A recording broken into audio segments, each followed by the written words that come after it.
وقضى ربك ألا تعبدوا إلا إياه وبالوالدين إحسانا إما يبلغن عندك الكبر أحدهما أو كلاهما فلا تقل لهما أف ولا تنهرهما وقل لهما قولا كريما واخفض لهما جناح الذل من الرحمة وقل رب ارحمهما كما ربياني صغيرا. فقال النبي صلى الله عليه وسلم رضاء الرب رضاء الوالد، أو كما قال رسول الله صلى الله عليه وسلم آمنت بالله صدق الله العظيم وصدق رسوله النبي الكريم ونحن على ذلك من الشاهدين والشاكرين والحمد لله رب العالمین. انتہائی واجب الاحترام معزز مکرم سامعین گرامی قدر،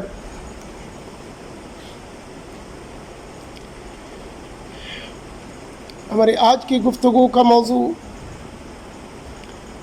والدین کے حقوق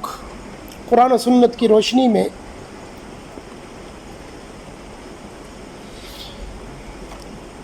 اور سورہ بنی اسرائیل میں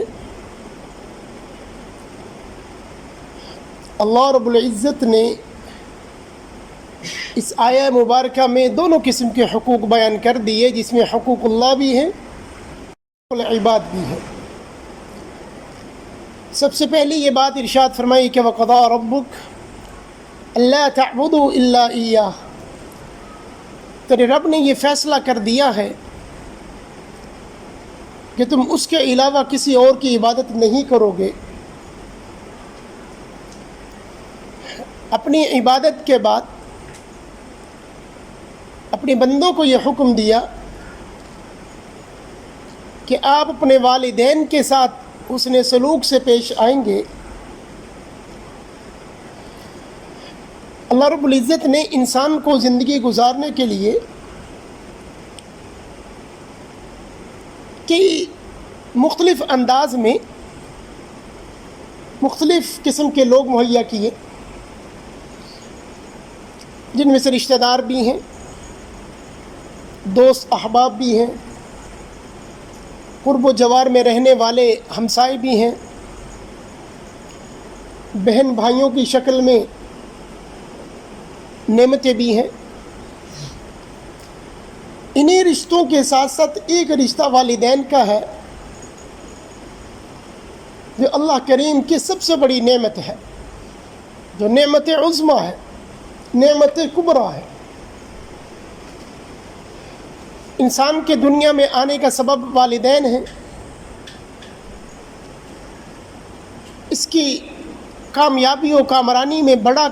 کردار والدین کا ہے. ہر وقت اس کی فکر میں لگے رہنا، اس کی کامیابی کے لیے ہر قسم کی تگ و دو کرنا، اس کی خوشی میں اپنی خوشی سمجھنا، اس کی پریشانی کے لیے بے چین ہو جانا، اور اولاد کی پریشانی کے ساتھ ہی اپنی ساری خوشیوں کو ختم کر دینا، زندگی کی ساری لذتوں کو چھوڑ دینا، یہ والدین کی طرف سے اولاد کو ملتا ہے. یہ دونوں ہستیاں ایسی ہیں کہ جو اپنی اولاد کو ہر میدان میں، ہر موقع پر کامیاب و کامران دیکھنا چاہتے ہیں، اور کسی بھی وقت میں، کسی بھی گھڑی اور کسی بھی حال میں وہ ان کو پریشان نہیں دیکھنا چاہتے. خود وہ تنگ دستی کی زندگی بسر کر رہے ہوں، لیکن اولاد کے لیے وہ سہولیات فراہم کرنے کی بھرپور کوشش میں لگے رہتے ہیں. خود وہ مشقت کی زندگی بسر کر رہے ہوں، لیکن اولاد کی سہولتوں کے لیے وہ رات دن ایک کر دیتے ہیں۔ والد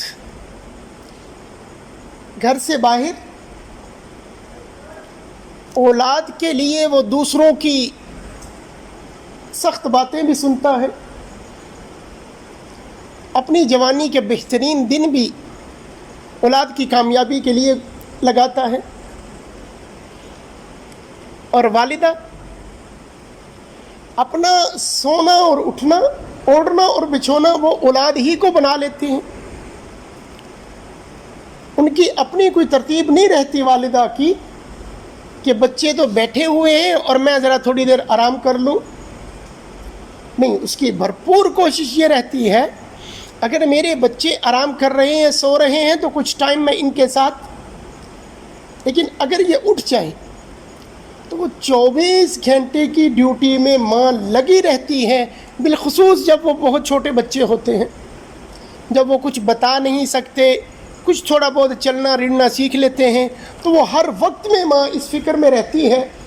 کہیں چارپائی سے، کہیں چیئر سے نہ گر جائے، کہیں کسی چیز کو نہ پکڑ لے، کہیں منہ میں کوئی ایسی چیز نہ ڈال لے، کہیں کچھ ایسا ہاتھ میں نہ آ جائے، کہیں سے یہ سیڑھیوں کی طرف سے نہ اتر جائیں، گر نہ جائیں، ہر وقت وہ اس فکر میں کہ یوں سمجھے کہ گھر میں اگر چھوٹے 2 بچے ہیں اور والدہ کسی ایک کمرے میں ہے، وہ دوسرے کمرے میں، اگر ان کا شور شرابہ، ان کی آوازیں آتی رہیں تو وہ تھوڑی مطمئن رہتی ہیں کہ چلے ٹھیک ہے، کہیں نہ کچھ کھیل رہے ہیں۔ اگر چند لمحات یا چند منٹوں کے لیے خاموشی طاری ہو جائے تو اماں بالکل بے چین ہو جاتی، فکر مند ہو جاتی ہیں کہ آخر ہوا کیا، یہ سو گئے ہیں، یہ موجود ہیں، یا کسی دوسری طرف کو نکل گئے ہیں۔ اور بعض ماؤں کی تو اس حد تک فکر رہتی ہے کہ وہ جب تک یہ بچے سو رہے ہیں تو وہ جاگ رہی ہے، کہیں ایسا نہ ہو کہ میں ان کے ساتھ ہی سو جاؤں تو یہ اٹھ کر کوئی نقصان والا کام کر لیں اور کہیں اپنے آپ کو نقصان پہنچا لیں۔ تو اتنے کانشیس لوگ، اتنے فکر مند لوگ، پھر ان کے جب وہ اتنی ذمہ داریاں ادا کر رہے ہیں، جب اپنے فرائض کے اندر وہ کسی قسم کی کوتاہی نہیں کر رہے، والدین نے وہ ادارے دیکھے بھی نہیں ہوتے، وہ چیزیں سنی بھی نہیں ہوتی، وہ اپنے زیب تن چیزیں کی بھی نہیں ہوتی جو وہ اولاد کے لیے سوچ رہے ہوتے ہیں، ان کے چلنے سے لے کر ان کا پہننا بہتر سے بہتر، ان کے کھانے کے اندر بہترین چیزیں، ان کے استعمال کے لیے بہتر، اور جب وہ کہیں تعلیم کے سلسلے میں ذرا بڑے ہوں تو اپنی وسعت کے آخری حد تک وہ کوشش کرتے ہیں کہ اچھے سے اچھے انسٹیٹیوٹ میں، بہترین سے بہترین ادارے میں یہ بچے جائیں، اور تاکہ یہ کامیاب ہو جائے۔ وہ اپنے بچے کی کامیابی میں اپنی کامیابی دیکھ رہے ہوتے ہیں، اپنے بچے کی خوشی میں اپنی خوشی کو تصور کر رہے ہوتے ہیں، وہ ان کو ہر صورت کامیاب دیکھنا چاہتے ہیں۔ لیکن قرآن کریم نے ان کی اسی فکر کو دیکھ کر، ان کی انہی ذمہ داریوں کو دیکھ کر، ان کی انہی محنتوں کو دیکھ کر اللہ کریم نے یہ فرمایا کہ وَبِالْوَالِدَيْنِ إِحْسَانًا، جو اتنے مہربانی آپ کے ساتھ کر رہے ہیں، میرے بعد جو سب سے بڑی ہستی تمہارے ساتھ شفقت سے پیش آ رہی ہے وہ تمہارے والدین ہیں، تو والدین کے ساتھ حسن سلوک سے پیش آؤ۔ حسن سلوک کیا ہے؟ کسی بھی موقع پر، کسی بھی مقام پر ان کے ساتھ ہم کلام ہوتے ہوئے ان کے ادب کا لحاظ رکھا جائے۔ بچے یہ سمجھ رہے ہوتے ہیں یہ ہمیں جو روک ٹوک کر رہے ہیں شاید اس میں والدین کا کوئی اپنا نفع ہے، لیکن حقیقت میں وہ بچوں ہی کے فائدے کے لیے، کبھی سخت گفتگو، کبھی نرم گفتگو، کبھی محبت کے ساتھ ساتھ لگانا اور کبھی مثالیں دے دے کر سمجھانا، وہ ہر وقت بچوں کے فائدے کی چیزیں ہوتی ہیں۔ اگرچہ ظاہراً اولاد یہ سمجھ رہی ہو کہ نہیں یہ جو روز کی روک ٹوک ہے، میرا دوستوں کے ساتھ گھومنا پھرنا، یہ والدین کو اچھا نہیں لگتا، جبکہ والدین ایسی ایگزامپل اور مثالیں سن چکے ہوتے ہیں، لوگوں کو دیکھ چکے ہوتے ہیں کہ یہ جن لوگوں کے ساتھ یہ اٹھنا بیٹھنا ہے، اس کی جو سوسائٹی ہے یہ بہتر نہیں ہے، یہاں سے اچھے اخلاق نہیں ہیں، یہ بری عادات اور برے اخلاق اڈاپٹ کرے گا. اس لیے وہ اس فکر میں رہتے ہیں کہ اس کی سوسائٹی، اس کے لوگ، اس کے دوست وہ اچھے ہونے چاہیے. اسی لیے قرآن کریم نے کہا کہ جب وہ ہر وقت آپ کا فکر کرتے ہیں تو اب آپ بھی جوان ہو گئے، اب آپ بڑے ہو گئے، وہ بڑھاپے کی طرف جا رہے ہیں، وہ کمزوری کی طرف جا رہے ہیں، تو کہیں معاملہ اکٹھے بیٹھ کر چلنا ہوگا تو وَبِالْوَالِدَيْنِ إِحْسَانًا، تو پھر آپ اپنے والدین کے ساتھ حسن سلوک سے پیش آئیں گے، بہترین رویہ اختیار کریں گے، گفتگو کرتے ہوئے آواز کو نیچا رکھیں گے، مشورہ دیتے ہوئے، بات کرتے ہوئے مشورے کا انداز اپنائیں گے، تو یہ بہتر ہوگا.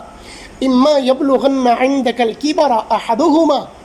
او کلاہما. اور اسپیشلی جو ہدایات دی ہیں، فرمایا کہ جب ان دونوں میں سے دونوں یا ایک وہ بڑھاپے کو پہنچ جائیں، بڑی عمر کو پہنچ جائیں،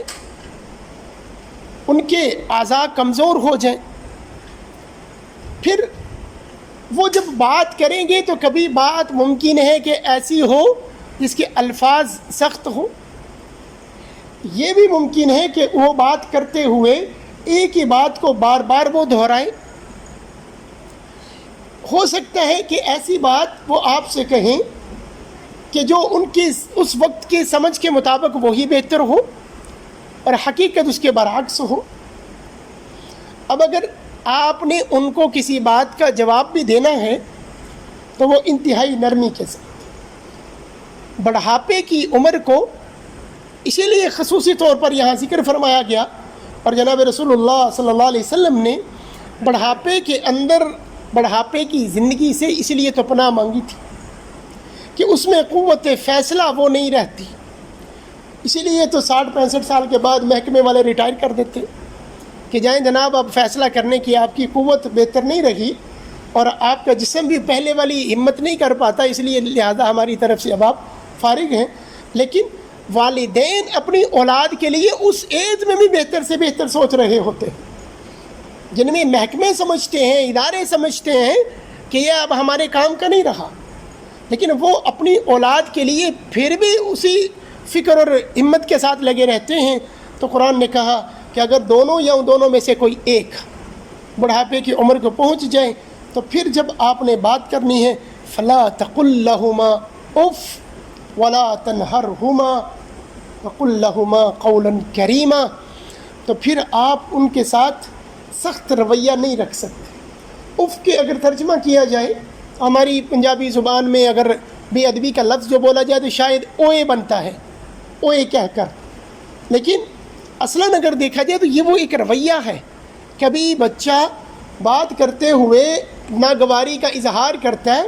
لفظ کوئی نہیں کہتا، اپنی گردن کو ہلاتا ہے اور اپنے ماتھے پر، اپنی پیشانی پر شکن ڈالتا ہے ایسے کر کے کہ بس آپ بھی نہ. یہ جو طریقہ، حالانکہ اس نے لفظ نہیں بولا، قرآن کریم اس سے بھی منع کر رہا ہے کہ یہ جو آپ اپنی پیشانی پر ناگواری کا اظہار کر رہے ہیں فلا تقل لهما اف، یہ اف بھی اللہ کریم کو قبول نہیں ہے، اس لیے کہ اس نے ہمیشہ تمہارا بھلا چاہا ہے. اب اگر کوئی بات ایسی بھی ہے کہ وہ واقعے کے خلاف بھی چل رہی ہے تو پھر بھی اس کی نیت تو بہتر ہے. والدین کی نیت تو اچھی ہے تمہارے بارے میں، اگرچہ عملاً وہ کام مناسب نہ بھی ہوا ہو، تو اس لیے ان کی نیت کا اعتبار کرتے ہوئے پھر بھی، اور اگر کہیں بھی کسی وقت بات کا جواب دینا پڑے کسی بات میں تو پھر مشورے کے انداز میں آپ بات کریں کہ ابا جان اگر ہم اس کو اس طرح سے کر لیں تو یہ ذرا بہتر نہیں رہے گا، آپ کیا فرماتے ہیں اس کے بارے میں؟ آپ جیسے فرمائیں گے یہی انداز اپنا لیا جائے تو بڑی سے بڑی بات وہ آپ اپنے بڑوں سے منوا سکتے ہیں، بجائے اس کے کہ اکڑ جائیں. اور آپ کو تو پتہ ہی نہیں ہے، آپ کو جدید نظام کا کیا علم ہے، اس وقت چل کیا رہا ہے. اس طرح کی گفتگو اور اس طرح کے کلام سے اگر اپنے آپ کو بچائیں، مسئلہ بھی حل ہو جائے گا اور ان کا دل بھی نہیں دکھے گا. وَقُلْ لَهُمَا قَوْلًا كَرِيمًا، بات جب کریں تو نرمی کے ساتھ، احسن انداز میں. اور بات کرنے کا طریقہ کیا قرآن نے بتایا، وَاخْفِضْ لَهُمَا جَنَاحَ الذُّلِّ مِنَ الرَّحْمَةِ، جناب آپ اپنے کندھوں کو جھک کر اکڑ کر نہیں، نرمی کے ساتھ قریب بیٹھ کر زور زور سے چیخنا نہیں, نرمی کے ساتھ ان کے ساتھ گفتگو فرمائیے. وَاخْفِضْ لَهُمَا جَنَاحَ الذُّلِّ مِنَ الرَّحْمَةِ وَقُلْ رَبِّ ارْحَمْهُمَا كَمَا رَبَّيَانِي صَغِيرًا. اور فرمایا کہ جب وہ بڑھاپے کو پہنچ جائیں اور آپ پھر ان کے لیے دعا کرتے رہا کریں, یا اللہ جیسے وہ بچپن میں مجھ پر مہربانی کرتے رہے, جیسے وہ بچپن میں مجھ پر مہربانی کرتے رہے, اللہ کریم آپ بھی ان پر مہربانی فرمائیے. اس کو ہم چونکہ ایک ادارے میں ہیں, انسٹیٹیوٹ میں ہیں, تو اس کو سمجھنا ہمارے لیے اور بھی آسان ہوگا کہ جتنے اچھے ادارے میں آپ پڑھا رہے ہیں, اگر ہم اپنی پاکٹ سے یہ کرنا چاہتے ہیں تو یہ ناممکنات تو نہیں, لیکن مشکلات میں سے یہ ضرور تھا. یہ مشکلات میں سے تھا کہ اتنے اچھے ادارے میں اتنی اچھی فیس, اتنی اچھی فیسلٹیز کے ساتھ, یہ والدین کی مہربانی کے ساتھ یہ ہو رہا. اپنے بہاپ پہ کرتے تو یہ بڑا مشکل تھا. اب اتنے بڑے ادارے میں پڑھنے والا بھی یہ ابا حضور کو کہے کہ آپ نے میرے لیے کیا ہی کیا, وہ خود اس ادارے تک نہ پہنچا ہو, لیکن بیٹے کے لیے, اولاد کے لیے, بیٹی کے لیے وہ بھرپور کوشش میں ہے. اپنا کتنا بڑا سرمایہ وہ لگا رہا ہو اس کے آنے جانے سے لے کر. اور یہ 22, 23, 24 سال کے نوجوان اگر یہ خود کام کر رہے ہوتے تو خاندان کو پال رہے ہوتے. ابھی تک اس ایج تک تو والدین ہی پال رہے ہیں. جب یہ ڈگری کر کے فری ہو اور پھر جناب کی شادی تک کا خرچہ تو وہ کر رہے, اور جب وہاں سے وہ فری ہوتے ہیں پھر یہ ہوتا ہے اور اس کی بیگم صاحبہ ہوتی ہے, خلاص کون سے والدین, بس اللہ کے سپرد, ٹھیک ہے وہ اپنا کرے اور میں اپنا کرتا ہوں. یہ اس کا جواب ہے, یہ اس نوجوان کا جواب ہے. میں فارغ ہو گیا, پڑھ لیا, انہوں نے اپنی ذمہ داری کر لی, اب میں اپنا کماتا ہوں, ابا حضور اپنا کمائیں گے. تو اگر جناب آپ خود یہاں تک پہنچنا چاہتے, ایسے ہی ایک کسی نے مثال کے طور پر ایک بات لکھی کہ کچھ بچے تھے جو اپنے والد کے ساتھ ذرا نامناسب رویہ رکھتے تھے. آپ نے ہمارے لیے کیا کیا, آپ نے کیا مہربانی کی, کیا ہمیں سہولیات دی ہیں, لوگوں کے والدین نے اتنا کچھ کیا. تو ابا حضور نے کہا اچھا چلے ٹھیک ہے. جب وہ بیمار تھے کافی, انہوں نے کہا بیٹا میں نے ایک ڈائری لکھ دی ہے, لیکن اس کو پڑھیے گا تب جب میں فوت ہو جاؤں. پہلے شروع کے صفحات پڑھے, بعد میں جب وہ پڑھ چکے ہوں تو پھر دوسرے اگلے صفحات پڑھیے گا. تو بہت اہم باتیں میں نے آپ کے لیے لکھ دی. تو وہ سمجھنے لگے کہ ہاں والد نے بڑی اچھی کو نصیحت ہمارے لیے بڑا کچھ چھپا کے رکھا ہوگا. تو ان پہلی ڈائری پہ لکھا تھا جب میں فوت ہو جاؤں تو میرا مکان گرا دیا جائے. مکان گرائیں پھر انشاءاللہ آپ کو بڑا فائدہ ہوگا. وہ لکھ دیا, بچوں نے والد کے کفن دفن تھوڑے ٹائم کے بعد مکان گرا دیا. اب پھر اگلے صفحے پڑھے اور اس پہ لکھا تھا اب اس کو بنا کر دکھا. جو مکان میں نے بنایا تھا آپ سمجھ رہے تھے کہ میں نے کیا کیا, اب گرا دیا نا, بیٹا اب اس کو بنا کے دکھا. زندگی لگ جائے گی جناب آپ کی مکان بناتے ہوئے. اور وہ باپ یہاں تک کی چیزیں تو ہمارے لیے اپنی اولاد کے لیے کر کے گیا. تو اس ایج تک تو اولاد اپنے والدین کے لیے کچھ نہیں کر رہی. جب کرنے کا وقت آتا ہے, اب والدین ان کو شاید مال کی ضرورت نہ بھی ہو, بعض ایسے بھی ہیں جن کا اپنا سرمایہ, اب وہ بچے سے مال نہیں چاہتے, اس سے محبت چاہتے ہیں, اس کا اچھا رویہ چاہتے ہیں, اس کا اپنے ساتھ بیٹھنا پسند کرتے ہیں, اس کا والد سے مشورہ لینا پسند کرتے ہیں, اس کا والد کی بات کو اہمیت دینا پسند کرتے ہیں. تو اولاد بعض دفعہ سمجھ رہی ہوتی ہے میں نے کمایا تو میں نے کچھ نہ کچھ خرچہ دے دیا تو بس ٹھیک ہے اب میں فارغ ہو گیا ہوں. کیا باپ اگر یہ کرتا کہ میں نے اس کی بنیادی ضروریات پوری کر دی ہیں, اس کے کھانے پینے کپڑے کا انتظام کر دیا, تو بس اس سے زیادہ میں کیا کروں. وہ ضروریات نہیں پوری کرتا رہا, وہ جناب خواہشات پوری کرتا رہا ہے, وہ تیرے شوق پورے کرتا رہا ہے, اور اب والد کی اور والدہ کی ضروریات بھی نہیں پوری کرتے. والدین ضروریات تک نہیں رہتے اولاد کی, ان کی خواہشات پر, ان کے روشن مستقبل پر, ان کی بہترین لائف سٹائل پر وہ اس کی کوشش کرتے ہیں. اور جب اولاد کی باری آتی ہے تو وہ والدین کی خواہشات تو بڑی دور کی بات ہے, وہ ان کی بنیادی ضروریات پورا کرنا بڑی مشقت میں. ایک والد اپنے 5-6 بچوں کو پال لیتا ہے,